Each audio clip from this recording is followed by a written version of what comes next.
কাৰণে তেওঁলোকে ঠায়ে সৃষ্টি কৰিব পাৰে। যিবিলাক উদ্যোগ কাৰখানা কয়লা বা অন্যান্য যিবিলাক গাড়ী ক্লিংকাৰ প্ৰস্তুত কৰে।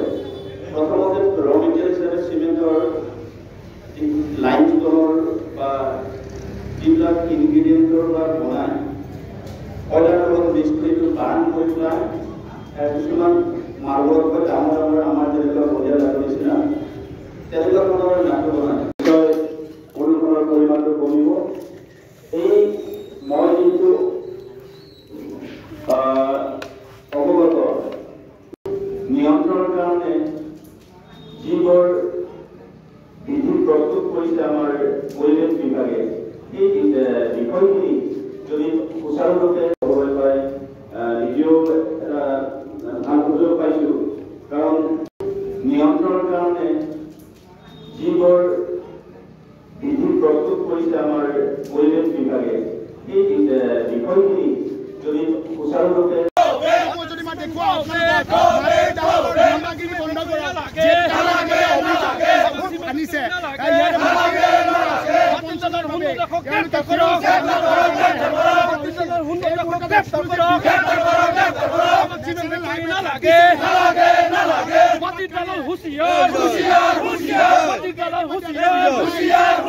চৰকাৰে বুজি নাপায় মানে চৰকাৰেতো বুজিব লাগিব। আমি ইয়াতে পাব্লিক কাৰ কাৰণে, চৰকাৰৰ কাৰণে, চৰকাৰ কাৰ কাৰণে, পাব্লিকৰ কাৰণে। এতিয়া চৰকাৰৰ নিজৰ স্বাৰ্থ থাকিলে সেইটো বেলেগ কথা, কিন্তু নাথাকে। আমাৰ বিশ্বাস আছে হিমন্ত বিশ্ব শৰ্মা ডাঙৰীয়া চৰকাৰৰ ওপৰত যে তেওঁ আমাক পুৰা ছাপোৰ্ট কৰিব। এতিয়া তেওঁ গম নোপোৱাকৈ, চৰকাৰে গম নোপোৱাকৈ মানুহবিলাকে 2 নম্বৰীকৈ কামবিলাক কৰি আছে। আপুনি যদি এটা শুদ্ধ কাম কৰে আপুনি লুকাই নকৰে, আপুনি বেলেগৰ নামত মাটি লৈ পেলাই বেলেগৰ নামত ট্ৰান্সফাৰ কৰি আপুনি লাষ্টত গৈ চিমেণ্ট ফেক্টৰীত নিবিকে। এতিয়া চিমেণ্ট ফেক্টৰী আহিলে আপোনালোকে গমেই পালে কি অসুবিধা হ'ব, এইটো চবেই জানে, এইটো মই ক'ব লগা কোনো কথা। কিন্তু ডাঙৰ কথা কি হৈছে, নেক্সট ষ্টেপ আমি NGTত যাম, আমি CM অফিচত যাম, আৰু যিমান ওপৰত যাব লাগিলে আমি সুপ্ৰিম কোৰ্টত যাব লাগে তাতো যাম। আমি এতিয়া হ'ব নিদিওঁ, কাৰণ আমি থকাত যদি এইবিলাক বস্তু হয় একো লাভেই নাই। আমি ইমান শিক্ষাকৃত কৰি পেলাই নোৱাৰে, কেতিয়াও হ'ব দিব নোৱাৰোঁ। আমি এতিয়াতো ষ্টাৰ্টিং আমি মিটিং কৰিছোঁ, ৰেলী হ'ব, আমি তাত ধৰ্ণা দিম। আমি গৈ পেলাই দিন তাত ধৰ্ণা দিম। এতিয়া আমাক যদি মাৰি পেলাই কোনোবাই চিমেণ্ট ফেক্টৰী খুলিব পাৰে, অলপ কথা নাই, আমাক মাৰি পেলাই লগতে আমাৰ যদি পাব্লিকৰ লাইফৰ ডিমাণ্ড নাই, আপোনালোকে অলপ যি ইচ্ছা থাকে কৰক। কিমান ভয়ংকৰ হ'ব পাৰে এতিয়া, কিমান ভয়ংকৰ হ'ব পাৰে আপোনালোকে, আমি চব অসমৰে হয় গোটেইবিলাক। আপোনালোকে সনাপত দেখিছে, জৰাবাটৰ কাহিনী জানে, চিমেণ্ট ফেক্টৰী যিমান আছে গোটেইবিলাক জানে। এতিয়া চিমেণ্ট ফেক্টৰী হ'লে প্ৰদূষণটো এটা সৰু বস্তু। চিমেণ্ট ফেক্টৰীৰ পৰা আপোনাৰ ইয়াতে যিমান এগ্ৰিকালচাৰেল লেণ্ড আছে সিহঁতে 50 বিঘা 40 বিঘাত কৰিব, কিন্তু ওচৰত যিমান মাটি আছে সেই মাটিবিলাক গোটেই ধ্বংস। এতিয়া ডাঙৰ কথাটো কি হৈছে, আমাৰ লোকেল মানে যোনটো চাৰ্কল অফিচ হয় তাৰ পৰা মাটিটো ট্ৰান্সফাৰৰ কাৰণে নটিচ পঠাইছে। এতিয়া তেওঁক মই জনাব বিচাৰোঁ মিডিয়াৰ জৰিয়তে যে মাটি ট্ৰান্সফাৰ কৰিব লাগিলে এগ্ৰিকালচাৰৰ পৰা কমাৰ্চিয়েল বা আপোনাৰ ইণ্ডাষ্ট্ৰিয়েল বেল্টলৈ 10 বছৰ সেই মাটিত খেতি হ'ব নোৱাৰে। 10 বছৰ সেই মাটিৰ ওচৰত খেতি হ'ব নোৱাৰে। এইটো চৰকাৰৰ ৰুল, মোৰ ৰুল নহয়। তেওঁ এইটো চাব লাগিছিলে, তেওঁ নটিচ পঠোৱাৰ আগতে। আৰু আপোনালোকে দেখিছে খেতি পথাৰখন কি ধুনীয়া খেতি হৈ আছে, তাত ৰোৱা পুতি আছে, আপোনাৰ 6 মাহ পিছত ধান ওলাব তাত। তো সেইবিলাক কাটি যদি আপুনি ইণ্ডাষ্ট্ৰি কৰি দিয়ে কেনেকুৱা হ'ব? আচলতে আমি ৰাইজক সজাগতাৰ কাৰণে আমি প্ৰতিবাদী সমদল আচলতে ওলোৱা নাছিলোঁ।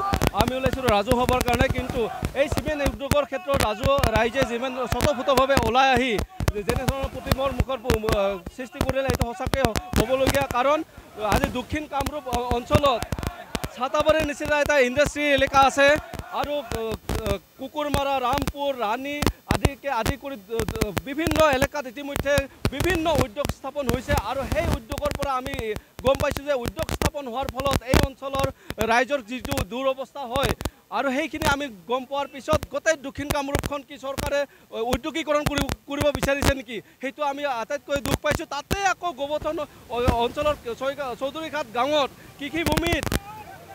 কৃষিভূমিত চিনি পৰিৱৰ্তন কৰি আল্ট্ৰাটেক চিমেণ্টক মাটি দি আল্ট্ৰাটেক চিমেণ্ট উদ্যোগ গঠন কৰাটো আমি কোনোপধ্যেই বিচৰা নাই। আমাৰ কৃষিভূমি ইয়াত কোনো ধৰণৰ আমাৰ ইণ্ডাষ্ট্ৰি নালাগে। আৰু চিমেণ্ট উদ্যোগৰ যিটো বেয়া প্ৰভাৱ, সেই প্ৰভাৱটো আমি বাৰুকৈ অনুভৱ কৰোঁ। আজি সনাপুৰত দেখিছোঁ তাৰ মানুহে থাকিব পৰা নাই। গতিকে আমি ইয়াত চিমেণ্ট উদ্যোগসকলে কেনেকৈ থাকিম আৰু আমাৰ ইয়াত কেইজনমান মাটিৰ দালাল যেনে সুন্দৰ দাসৰ নিচিনা চৰকাৰী কৰ্মচাৰী এটা হৈ তেখেতে যি মাটিৰ দালালি কৰি আছে তেখেতক হুঁচিয়াৰ কৰি দিছোঁ যদি তেখেতে ইয়াৰ পৰা আঁতৰি নাহে যদি আল্ট্ৰাটেক চিমেণ্টে তেখেতে খিদিব নোৱাৰে তেতিয়াহ'লে তেখেতে মাটি আনাৰো তেখেতৰ অধিকাৰ নাই আৰু তেখেতে এই ৰাইজৰ ৰসৰ পৰা তেখেতে সাৱধান হৈ থাকক আজি ৰাজহুৱা সভাই বাৰে বাৰে কৈছে যদি আমি আজি সভা কৰিছোঁ সকলোৱে সজাগ হৈছে ইয়াৰ পিছত আমি DC পৰ্যায়ত বা ৰাষ্ট্ৰীয় পৰ্যায়ত বা আমি চেণ্ট্ৰেল পৰ্যায়লৈকে আমি আমাৰ প্ৰতিবাদৰ মুখ আমি ভাষা আমি বুজাবৰ কাৰণে চেষ্টা কৰিম ইতিমধ্যে আমি বিভিন্ন ধৰণে আবেদন কৰিছোঁ নিবেদন কৰিছোঁ কোনো ধৰণৰ তেখেতসকলে শুনা নাই গতিকে ইয়াত আমি গণতান্ত্ৰিকভাৱে আন্দোলনটো আগবঢ়াই লৈ যোৱাৰ চেষ্টা কৰিম